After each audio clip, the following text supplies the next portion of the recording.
Greetings, dear Star Sisters. I'm KRYON of Magnetic Service. My partner steps away. The question is often the same. The group of women before me have assembled for many reasons. But there is always one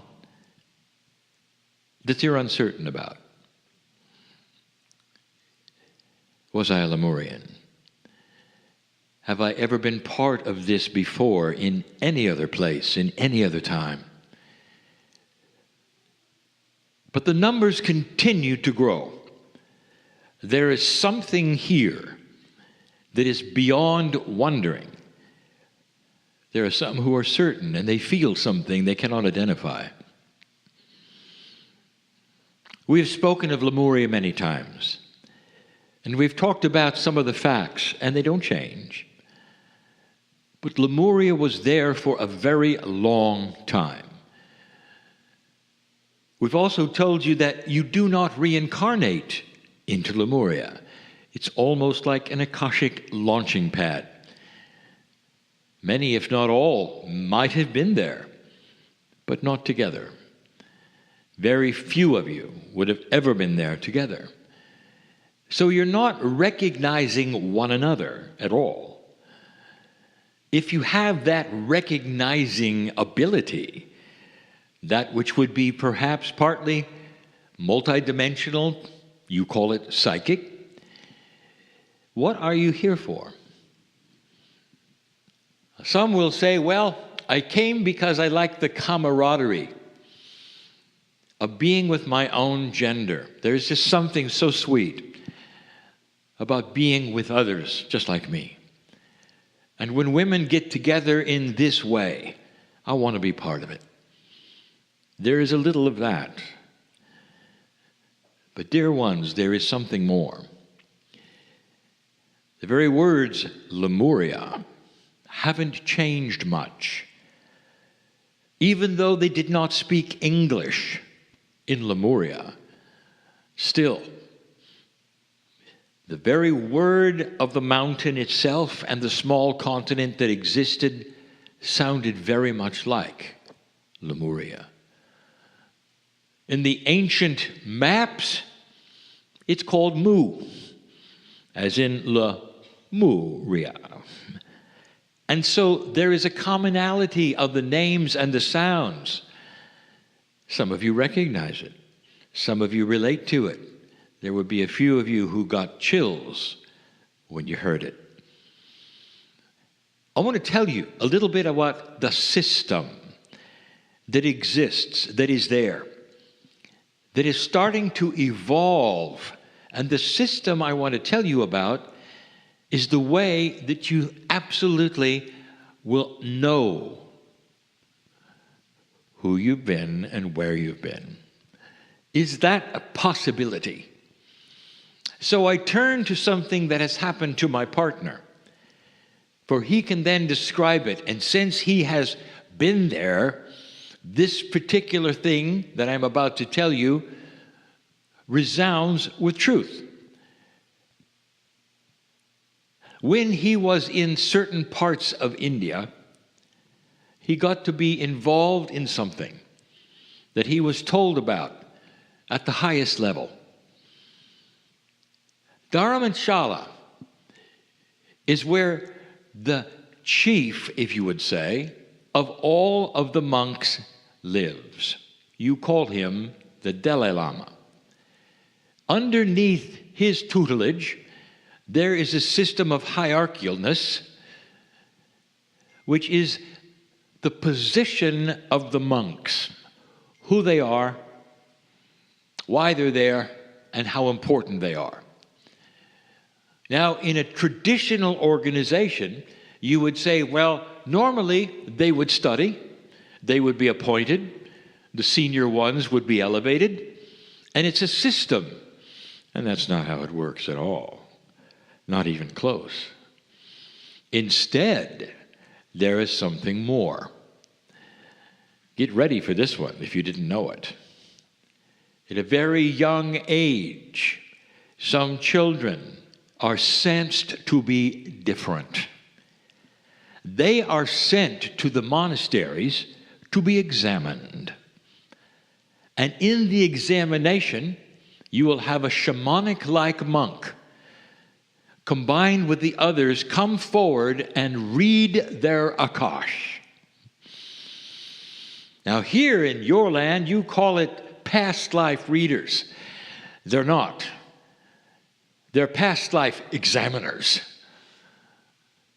And what they're looking for are those who have gone through enough of an enlightenment process that they would be the leaders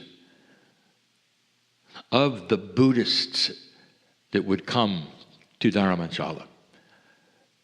And they're far and few between that are looked at and selected.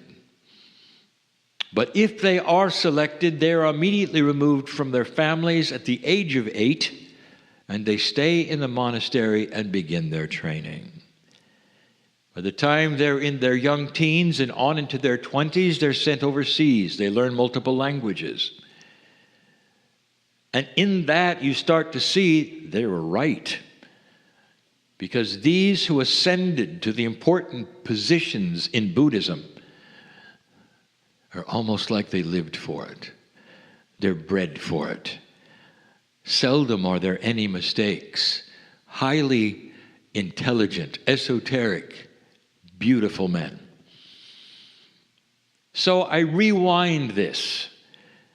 The Akashic examiner, what is he looking at? Is there a system? Does he do it all through his intellect? Or that is his intuition? What is he looking at? And now I present to you this. Every single human has a field. It has been identified, oddly enough, by a Jewish word, Merkaba, or Merkaba. It is the field that you ride in, literally. The word in Hebrew means to ride. You ride in this field. It is a large one, and it is filled with information. It is not until someone can develop a multiple dimensionality instrument that you'll even begin to be able to see it. But there are certain humans who can. What if they would look at yours? What if the examiner looked at yours?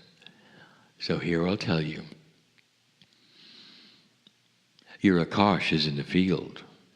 It's in the Merkaba. And if you were a Lemurian, that means you were the first on the planet. Some of the original ones. And that will show so clearly. Anyone who can read a Merkaba will see that first. First. Because you were the ones who actually met the ones from the stars. And there's not that many human beings who hold that. And that is seeable in the Merkaba. Next question, in this new energy, do you think it's at all possible to sense that in the Merkaba? And the answer is yes. Some of you are sensing not only that you are Lemurian, but others around you were there too. What does it mean if this is the case? First of all, it's validation. It isn't all esoteric. You carry it with you. It can be seen. The examiners in that land would know it. They might not know all about it, but oh, they would sense it. By the way, this is what they look for in an ascended Master Buddha as they grow and as they become part of that which will be what they call the ascended masters. Monks who ascend to a place where they might even be in line someday for something even bigger. They would see you and they would know it.